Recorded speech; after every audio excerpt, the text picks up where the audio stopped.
trabalho dos juízes é revestido de algum mistério, porque ele já foi feito por reis, por líderes religiosos, por feiticeiros, por guerreiros, até que chegou uma época da evolução da humanidade em que ele passou a ser feito por profissionais técnicos e preparados especificamente para isso. É misterioso também porque não é natural que um ser humano defina os desígnios da vida de outro ser humano. É uma profissão diferente que hoje, especialmente no Brasil, é exercida por uma categoria separada, preparada, separada e profissional, que apenas faz isso e que ao longo da vida vai se aperfeiçoando necessariamente para fazer melhor. Esta categoria é a categoria dos magistrados, que são divididos conforme a sua competência e a sua afinidade entre direito de família, direito criminal, direito administrativo e direito do trabalho. E se é trabalho, pode chegar o podcast da Escola Judicial da 5ª Região, Tribunal Regional do Trabalho da Bahia, que comemora hoje o Dia do Magistrado com este episódio. Para isso, tem a alegria de contar com as honrosas presenças de 3 magistrados: Graça Varela, magistrada que hoje está aposentada; Ana Paola Diniz, que é diretora da EJUDE e desembargadora ativa do tribunal; e o presidente Jefferson Muricy. Olá a todos, muito obrigado pela disponibilidade. A primeira questão começa no começo. O que os trouxe aqui e não ao podcast, a carreira de magistrados? Posso começar? Por favor. Primeiro começo dando bom dia, Marcos, bom dia às minhas queridas colegas de bancada hoje. Dou bom dia também aos nossos ouvintes e parabenizo aos magistrados da Bahia e do Brasil pelo seu dia. O que me trouxe aqui foi, claro, o exercício da minha profissão, já que frequentei a Faculdade de Direito, e um pouco o inusitado da vida, né? Dizia Maquiavel que a vida é sempre a mistura da sorte, das virtudes e das circunstâncias. Então, o que me trouxeram à magistratura foram um pouco isto, né? As circunstâncias, sobretudo. Eu queria, quando estudante, como 99% dos estudantes de Direito, eu queria ser criminalista. Uhum. E a minha carreira de criminalista foi frustrada por conta de um advogado brilhante, que foi meu professor, João de Melo Cruz, que, enfim, por diversas vezes me convidou para participar com ele de júris e marcava comigo para me apresentar o processo e nunca ia a este compromisso. Então, eu digo, olha, esta carreira de criminalista não está dando certo, eu preciso prover minha vida, me arrumar na vida. Enfim, e comecei a estagiar na carreira, no direito do trabalho. E depois, enfim, comecei na advocacia, transitei cerca de 8 anos pela advocacia, e peguei uma maré muito ruim na advocacia. Uhum. Porque foi um momento de muita crise, aquela crise do Collor, o plano Collor, não é? Me deixou cerca de 1 ano como advogado, eu era advogado de um grande escritório, sem ter a mínima receita e com o pouco dinheiro que eu tinha amealhado então e que estava no investimento no banco, foi retido pelo Collor e resultado é que eu tive uma crise financeira muito grande. Enfim, minha família não é da advocacia, não tinha ninguém, né, nesse mundo da advocacia, e eu digo, olha, eu vou fazer concurso. Enfim, fiz concurso para o Ministério Público, tive também uma trajetória no Ministério Público, e em um determinado momento a vaga, as circunstâncias e um pouco da sorte, não é? E quase nada das minhas virtudes pessoais. Mas, em um determinado momento, havia um candidato a uma vaga de desembargador pelo Ministério Público, que era Jairinho Centro-Sé, e ele foi escolhido pelo Ministério Público para fazer um doutorado na Espanha. E estava tudo pronto para ele ser o desembargador. E Jairo, quando anunciada a saída do desembargador, que era ocupante da vaga do 5º, Odmar Leite, ele então resolve não mais concorrer para ir à Espanha. E resultado é que, por conta disto, eu fui instado a ser candidato, fui candidato, e fazem 20 anos que sou dizimado. Então, foi isso. As esquinas, né, e o inusitado da vida. Claro, o exercício dessa profissão tão desafiadora, né, dessas profissões tão desafiadoras, cada um com seu desafio, que me trouxeram até aqui e com muita alegria. Olha, eu digo que eu já fui de tudo dentro do direito, né? Eu comecei como servidora da Justiça do Trabalho. Aliás, eu comecei carregando a pasta de meu pai pelos fóruns e aprendi muito naquela época e datilografando as peças dele. E ele sempre me perguntava, e aí, minha filha, é chasto o quê? E então ali eu aprendi muito com ele.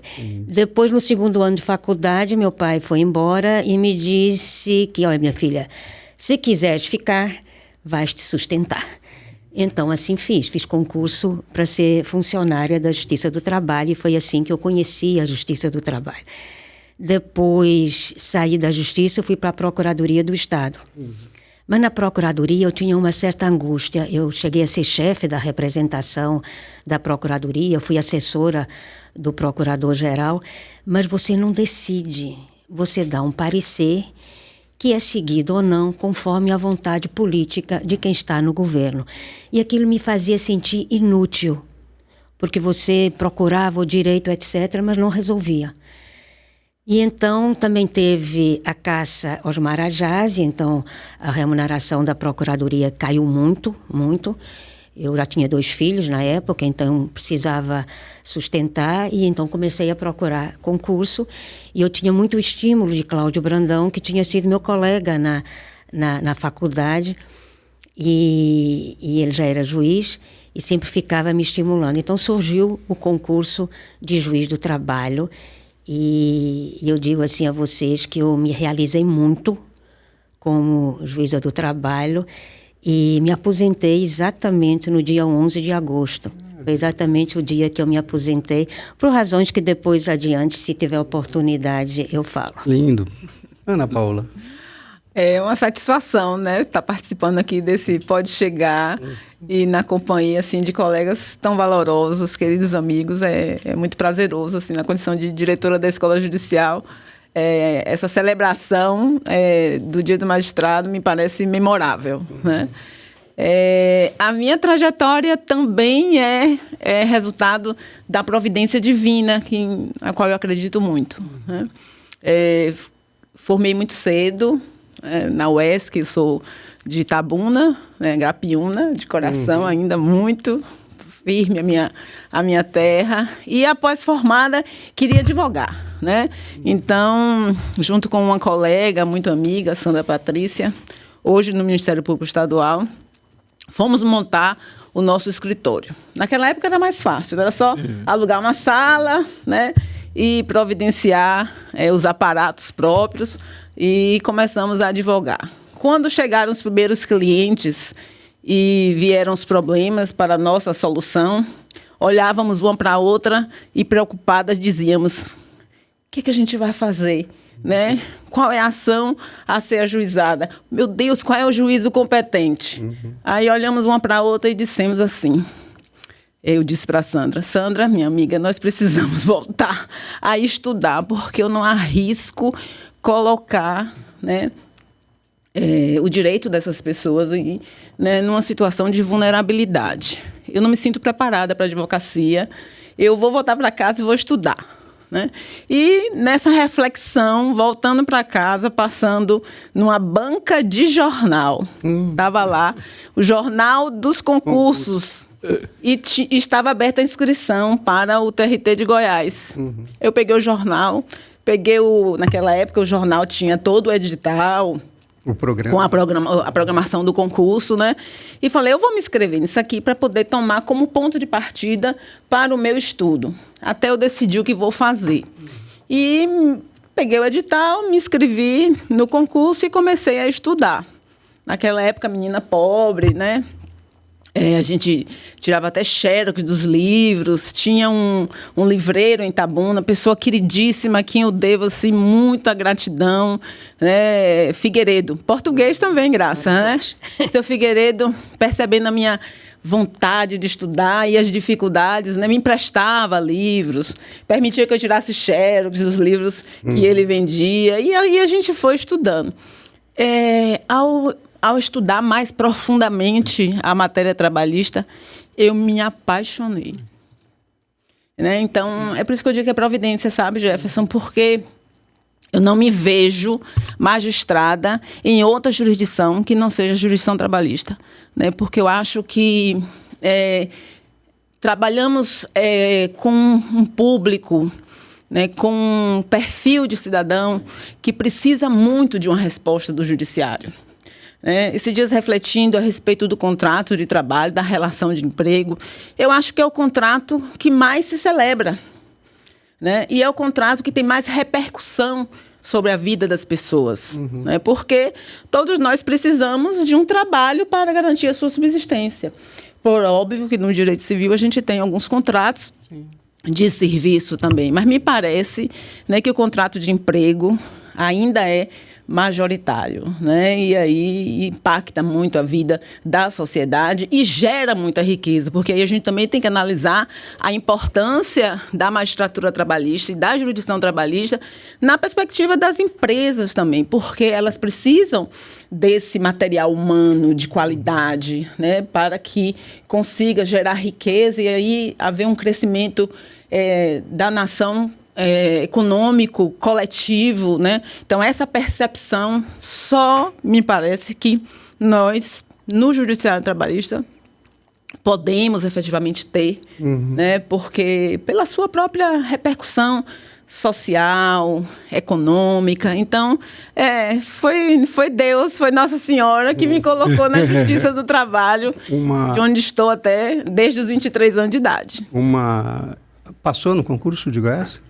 Não, no de Goiás eu perdi na segunda fase, né? Naquela época o concurso era eliminatório até a sentença. Aí perdi na segunda fase, mas imediatamente depois abriu o TRT5 e o TRT9. E aí eu passei no TRT5, no 9 cheguei na sentença, mas por 1/10 ainda bem. Não entrei. Providência divina. Fiquei em casa. Essa outra parte da providência divina.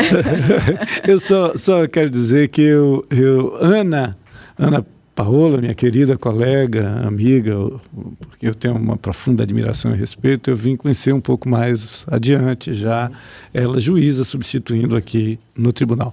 Mas Graça, eu era um advogado jovem, não é? Enfim, muito vibrante, não é?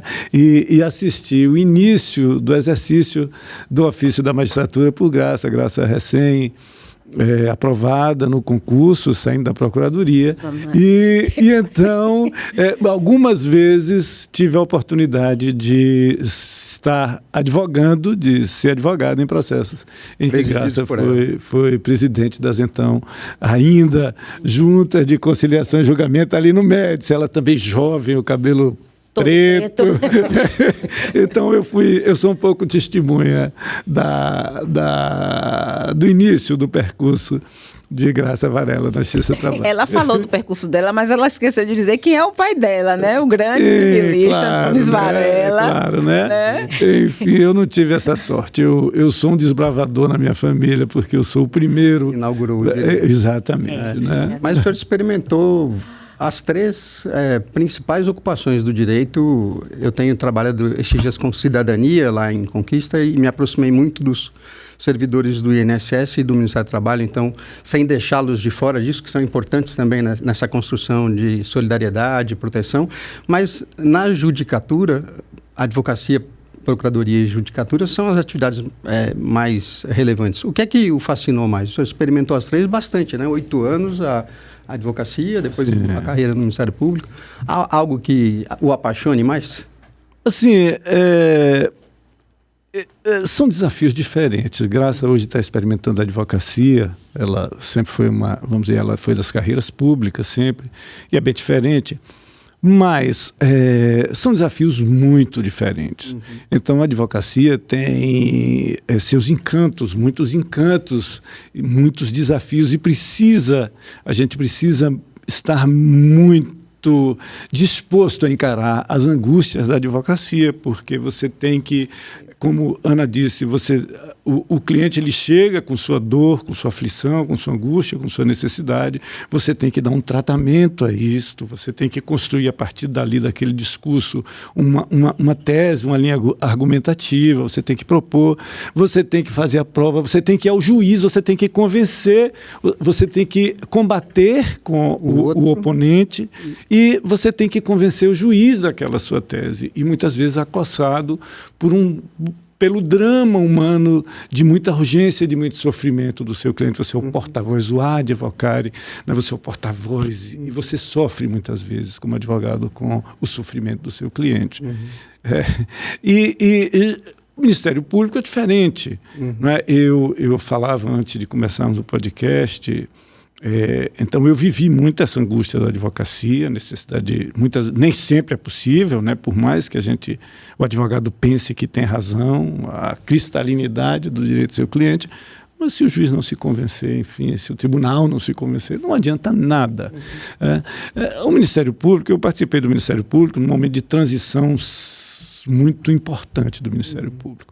Eu entro em 95 no Ministério Público e a lei complementar que desenhou a carreira e a dinâmica de trabalho como ela é hoje, a Constituição é de 88 e a lei é de 93. Então, a transição daquele Ministério Público tradicional, órgão de fiscal da lei, para esse órgão agente, importante, elemento de defesa das garantias democráticas, da Constituição, do regime democrático de direito, enfim, do Estado social.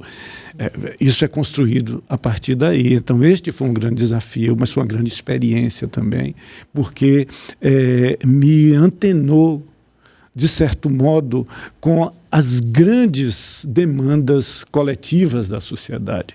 Se, do ponto de vista do direito, apesar de eu ter uma atuação como advogado de sindicato, não é? E, portanto, isso já estava presente na minha advocacia, mas com o Ministério, o meu exercício, o ofício de procurador do trabalho, isso se intensifica, essas grandes demandas da sociedade, as grandes questões internacionais com as quais o Brasil se compromete a partir, sobretudo, do governo Fernando Henrique Cardoso, combate ao trabalho infantil, combate às piores formas de exploração do trabalho, as formas de discriminação, enfim, essas pautas que até hoje estão muito presentes na nossa vida. Então o Ministério Público traz isso com muita força.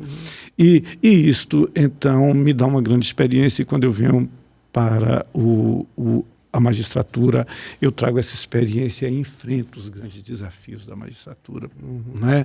A doçura e a dor de ser magistrado. Né? Porque, imagine, nós somos de uma tradição, na tradição ocidental, cristã, no jogo linguageiro desse grande sistema religioso, julgar é um atributo divino. E nós, humanos, temos que arrostar, enfrentar o desafio de exercer um atributo que é tido como um atributo divino, com todos os defeitos que temos. Então, isto é maravilhoso, porque muitas vezes podemos concretizar isto. Aqui Ana se reporta, não é? Eu outro dia vivi uma experiência muito bacana.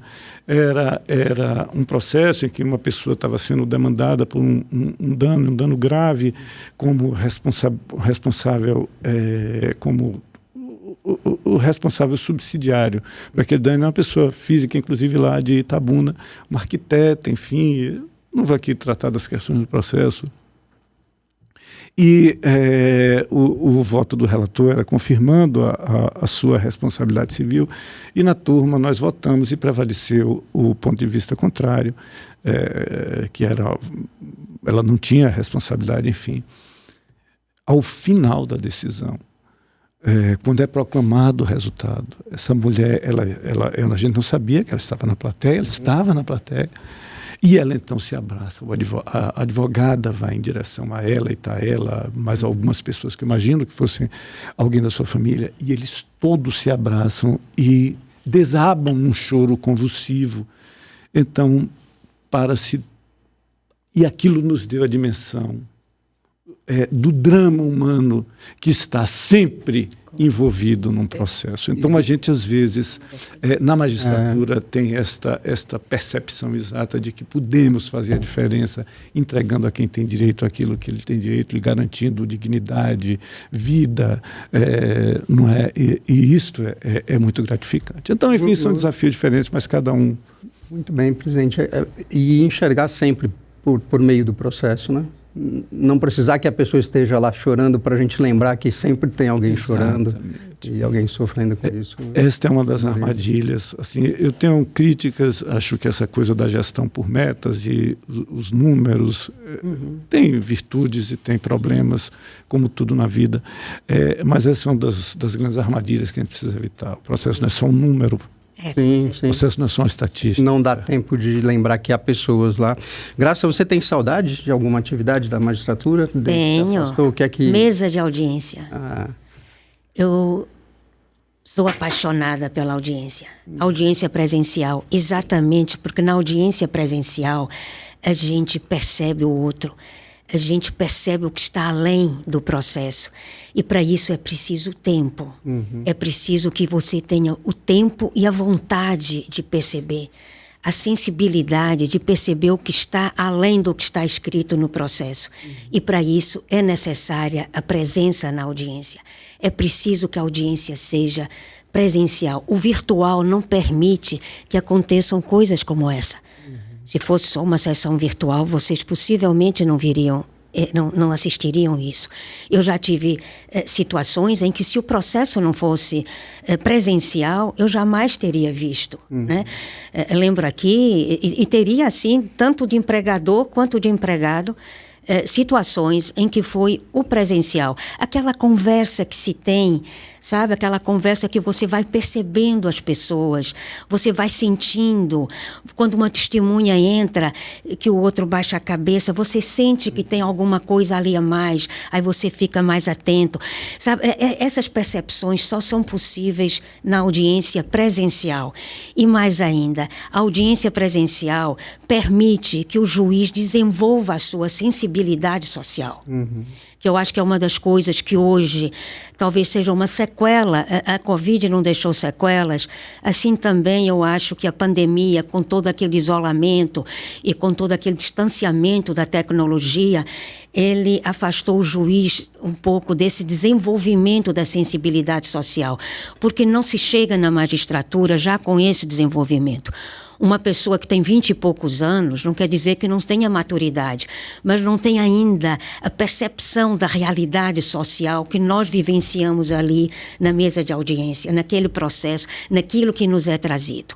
Então, a gente vai desenvolvendo isso à medida que vamos convivendo com as pessoas. E a mesa da audiência é quando nós convivemos com as pessoas. É quando nós tomamos conhecimento daquela realidade. O que é a vida daquele pessoal que trabalha, o que é a vida daquele senhor idoso que foi colocado na justiça pela cuidadora, o que ele me contou, que eu tive que fincar as unhas para não chorar junto com ele, né? Então, tudo isso a gente vai desenvolvendo. E isso é preciso que seja, porque é o momento que o juiz tem de contato com as partes é na mesa da audiência. E de uma aprendizagem infinita também, não? Com certeza. Eu me tornei certamente uma pessoa um pouco melhor na mesa de audiência. Tenho a certeza disso. Obrigado, Graça. Ana, seu magistério é fora do trabalho, né? Você é professora da Escola Federal na área de Direito Civil. Sou professora da UNEB, em Direito Civil. Estadual em Direito Civil. A contaminação, seu magistério é contaminado pela magistratura? Contagiado, não é não contaminado? Ele é contagiado muito pela magistratura. Né? E eu acho isso um aspecto assim, da minha vida profissional particularmente importante, né? Porque eu considero que os alunos, os jovens, né, os meus alunos, eles despertam muito para o glamour que há na magistratura, né? Principalmente em termos de segurança, da carreira, em termos remuneratórios, né? E eu procuro despertar eles para uma outra nuance. Primeiro porque no direito nós temos diversas possibilidades de carreiras, inclusive carreiras de Estado. Além de possibilidades de ter um futuro bacana, né, com segurança, né, economicamente satisfatório, que gere uma realização profissional também, né, em outras atividades, como na advocacia, por exemplo, né? E tento fazê-los ver que estar na magistratura tem muitos ônus também e uma responsabilidade enorme, né, com aquilo que nós falamos aqui, que é a garantia do direito daqueles que acorrem ao judiciário. Então, até na escolha da carreira da magistratura, você tem que pensar muito bem qual é a sua vocação, porque muitas vezes você, pelo seu conhecimento técnico, jurídico, você pode ser um excelente juiz criminal, um excelente juiz da vara de família, né? Um excelente juiz da fazenda pública, né? E não ter o mínimo perfil para ser juiz do trabalho, né? Porque é preciso, em cada uma das carreiras da magistratura, você ter um sentimento de identificação com o valor daquele ramo do judiciário. Porque uma carreira é uma vida, né? Eu iniciei na magistratura aos 23 anos de idade. Então, a magistratura acompanhou todos os percursos da minha vida como pessoa, né? Então, eu me casei, eu já era magistrada, eu tive meus filhos na magistratura, eu fiz o mestrado, eu ingressei no magistério, né? Então, tive meus problemas pessoais, familiares, né? Percebi, né, o meu desenvolvimento profissional, esse aguçar o olhar que Graça fala, que é realmente importante e ocorre. À medida que você vai amadurecendo enquanto pessoa, você também vai abrindo o seu olhar para outra realidade, né? Para as dificuldades das pessoas, que nós lidamos com gente. O tempo todo, né? O tempo todo lidamos com gente, entendeu? E tem gente dos dois lados da mesa. Exatamente. A gente, de vez em quando, esquece que exatamente. Tem gente dos dois lados da mesa, e pior, né? Tem gente atrás tem várias pessoas envolvidas ali por trás de cada processo. O processo judicial eletrônico, ele deu maior celeridade, mas ele também oculta muitas pessoas, né? Eu me lembro quanto não era a nossa angústia na época do processo físico, em que levávamos para casa pilhas e pilhas de processo, né? E eles ficavam ali falando com a gente, né? Olha, eu estou aqui aguardando, né? Nos olhando. Eu preciso que você tenha uma resposta, né, mais satisfatória. O objeto que lhe olha também, né? A fenomenologia, né? O objeto lhe olha e lhe fala. Eles nas caixinhas lá, né, no PJE, deles, né? Eles passam a ser número e isso muito estimulado também pelos métodos de gestão. Sim. Atualmente implantados no judiciário, né, com relação que são voltados à produtividade. Exatamente, entendeu? Então, voltando aos meus alunos, né, eu acho que eu tenho uma responsabilidade muito grande, né, de fazê-los ver isso, que eles têm potencial, que eles podem escolher quaisquer das carreiras, que se eles forem dedicados, eles poderão alcançar êxito em qualquer uma delas. Mas aí eu concluo sempre dizendo, mas pelo amor de Deus, não vá para a magistratura do trabalho se você não gostar de gente, né? Se você não gostar de pobre, né? Se você não tiver tolerância com a dificuldade econômica das pessoas, se você não está disposto a abrir o olhar para a realidade complexa do mundo do trabalho, que é econômica e que a cada momento muda. Então, nós precisamos de uma atualização constante, não apenas jurídica, né, mas uma atualização mesmo em relação aos dilemas da sociedade que vivemos e pensar, né, fora das nossas caixinhas, das nossas individualidades, né? Então, acrescente na próxima lista dos seus alunos que adore fazer audiência, porque é não só mais rico, como mais importante da instrução, e se o juiz tiver alguma restrição, falta de paciência, empatia, etc., ele faz o favor de estragar o processo. Quem não gosta de gente, todo, Marcos, né? Não pode estar, né, na magistratura. A gente tem que gostar de gente. Né? Do trabalho. Eu acho que tem que gostar principalmente do trabalho. Trabalho e família. Porque você precisa ter, né, um olhar assim, né, para o outro, né? A magistratura vem de serviço, né? Sair do seu mundo e se permitir conhecer o mundo do outro. É isso. Isso é difícil, né? Porque somos humanos. Em algum momento tem que tomar o lugar do outro, né? Para olhar, para tentar enxergar qual é a perspectiva, o que é que lhe está impondo angústia, sofrimento, sensação de injustiça, né? E eu acho que particularmente a magistratura trabalhista, ela movimenta do ponto de vista, aqui entra um pouquinho as minhas leituras, entram um pouco as minhas leituras psicanalíticas. Ele envolve um jogo identificatório que é muito perigoso, não é? Porque, de certo modo, não são os pobres que são os magistrados do trabalho, não é? Sobretudo, cada vez mais, principalmente. cada vez mais são os filhos da classe média alta, que são os elegíveis para passar nos concursos, enfim, isso envolve uma grande preparação. E no conflito de interesses ali existente, entra esse jogo identificatório com quem você se identifica. Obviamente que é muito, se a pessoa não se preparar para perceber isso nesse jogo de identificação, ele vai muitas vezes se identificar sempre com o polo mais rico, não é, mais próspero, não é mais simbolicamente mais poderoso daquele conflito.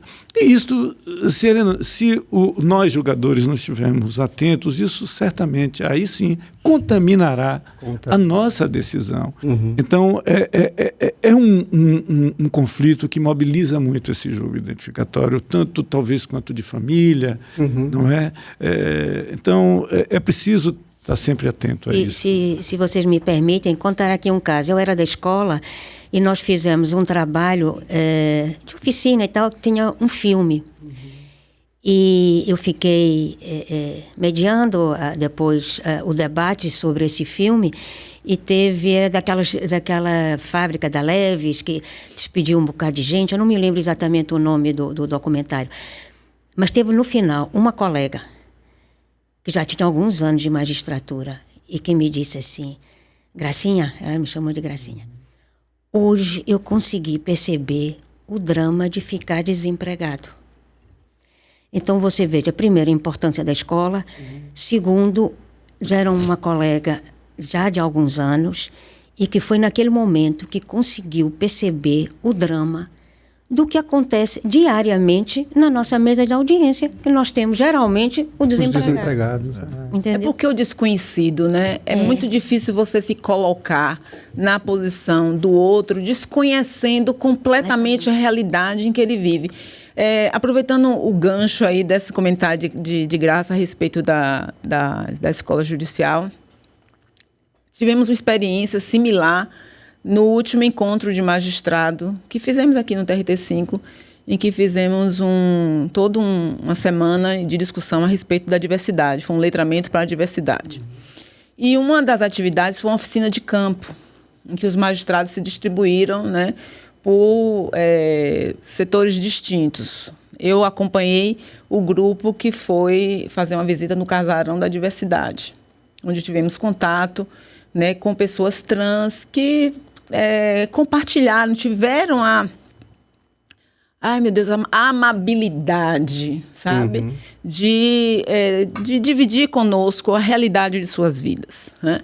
E após essa atividade, um colega que já tinha 10 anos de magistratura, ele virou para mim e disse assim: Ana, olha, eu queria lhe dizer que eu estou na magistratura há 10 anos. Já participei de várias atividades formativas da Escola Judicial, mas essa visita, para mim, foi a mais rica, porque eu jamais teria a possibilidade de me aproximar, né, desse conjunto de pessoas tão sensíveis e que têm uma realidade de vida tão dura, né, com tanta discriminação, com tanto sofrimento, se não fosse por intermédio da Escola Judicial. Né? Então, vejam assim, como é pertinente, né, toda essa movimentação do judiciário como um todo para melhorar a inclusão. Né? Para até nos processos de ingresso na magistratura procurar dar, né, uma diversidade maior, porque isso vai nos ajudar, né, estar próximo de um colega, conversar com ele, sabendo que ele vem de uma realidade social, econômica, cultural, completamente diversa da sua, vai fazer com que nós consigamos enriquecer, né, e devolver, né, para a sociedade assim, uma prestação jurisdicional de qualidade, né, sensível. E que tenha a recuperação em 2 intervenções suas, a mesma palavra me ocorreu, que está na Constituição e a gente nem sempre destaca tanto, que é a solidariedade. Né? Isso leva a uma sociedade livre, justa e solidária, né? Porque a gente consegue, com a sentença, no máximo, torná-la menos injusta, mas mais livre, mais solidária, só se avançarmos ao texto da sentença. Né?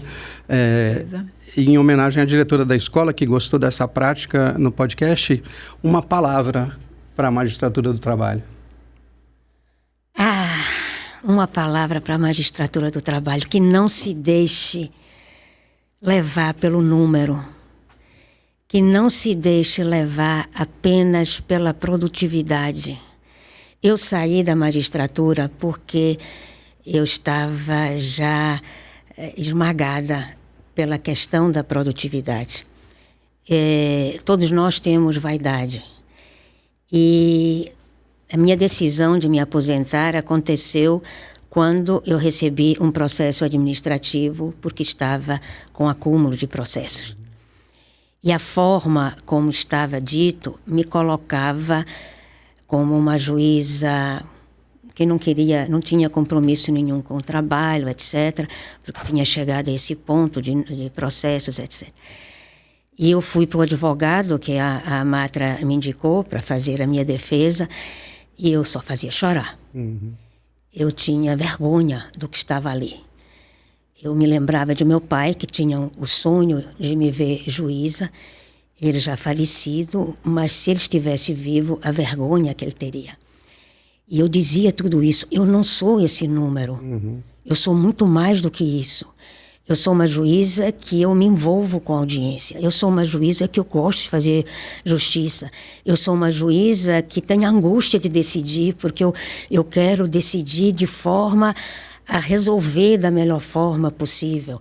Então, tudo isso, quando eu recebi aquele processo, eu disse: está na hora de sair, porque eu não vou conseguir mudar, eu não vou conseguir ser diferente e eu vou acabar passando por esse constrangimento do processo. Obrigado. Então, assim, que o juiz não se deixe envolver, que não perca a oportunidade que tem na mesa de audiência de descobrir o que está ali por trás, que não perca a oportunidade de realizar a finalidade da justiça, como a Ana Paula falou, como o Jefferson falou, que é realmente concretizar a dignidade. Nós, na mesa de audiência, nós temos a oportunidade de sermos solidários com as pessoas que estão ali e de fazer sentenças que convençam aquela parte que perdeu, que convençam que ela realmente estava cometendo uma irregularidade, que sabe, uma sentença fundamentada, que diga realmente o porquê daquela justiça, o porquê daquela sentença. Então, que não percam a oportunidade, porque o direito, em qualquer das áreas, eu já passei por várias, em qualquer das áreas, é um instrumento de realização de revoluções. É um instrumento de realização da justiça, da liberdade, da igualdade. É um instrumento que pode transformar uma sociedade numa sociedade melhor. E acho que nós, dentro do direito, nós temos muito a dar nesse sentido. Obrigado, Graça. Ana, e a sua tradução da magistratura em uma palavra? O desafio. Eu acho que estar na magistratura é um constante desafio, porque nós passamos, nesses 32 anos eu tenho de carreira, várias fases, cada uma com sua peculiaridade. Graça traz um sentimento, né, que hoje é um grande desafio para a magistratura, né? Como dar celeridade aliada à qualidade, sem perder a sensibilidade atenta à especificidade de cada processo. Porque em tempos de precedentes vinculantes, né, e obrigatórios, é preciso não perder o olhar que sempre tem o dado do caso concreto. E na jurisdição trabalhista, os casos concretos sempre têm alguns detalhes diferenciados, né? Me preocupa muito, sabe, Jefferson, estar na magistratura hoje sem encarar esse desafio da gente perceber que não somos só números e que os números em si mesmos não podem ser o primeiro plano, embora eles sejam efetivamente importantes, porque eles traduzem uma resposta do judiciário para a sociedade que precisa acontecer. Mas a gente também precisa enfrentar o desafio da qualidade. A qualidade, de ter uma estrutura que possibilite perseverarmos nessa qualidade que o judiciário trabalhista sempre teve. E que eu acho, por isso que o desafio hoje é não perder isso, né? É não abrirmos mão disso, né, em momento algum. Obrigado, Ana. Presidente, o que é a magistratura? Eu acrescentaria ao que foi dito antes, para falar uma palavra, um significante que traduzisse o que eu penso sobre isto: coragem. Porque para enfrentar os grandes desafios a que estamos submetidos, de todas as ordens, que nos pressionam de tantos lados, a magistratura, sobretudo a magistratura trabalhista, que é aquela que eu conheço mais de perto, precisa ter muita coragem. Então, digo aos meus colegas, e as minhas colegas tenham coragem para enfrentar isso, tenham destemor para mudar o que precisa ser mudado, para manter o que precisa ser mantido, para que nós enfrentemos estas pressões, que são muitas, enfim, todas essas de números, de quantidade de trabalho, do cotidiano, de um cotidiano massacrante. A magistratura do trabalho se acrescenta um desafio que eu não vejo nas outras carreiras, que é a do eterno questionamento. Nós estamos sempre na berlinda, estamos sempre ameaçados de sermos extintos, estamos sempre sob as críticas mais ácidas, não é? Então, para enfrentar tudo isso e dar essa resposta aqui, Ana, o que eu me encanto com as professoras que estão aqui, não é essa capacidade que as professoras e professores têm de ir aos pontos. Então, para enfrentar esses desafios a que vocês se reportam, que eu digo aos meus colegas: mantenham a chama acesa com coragem, com desvelo, não é? É o que eu posso dizer. Muito obrigado, Graça, Jefferson, Ana, muito obrigado pela disponibilidade de vocês, e foi muito valioso ouvi-los o tempo todo. Acho que comemoramos de modo muito especial o Dia do Magistrado. E este foi o Pode Chegar, o podcast da Escola Judicial da 5ª Região, Tribunal Regional da Bahia. Até o próximo episódio.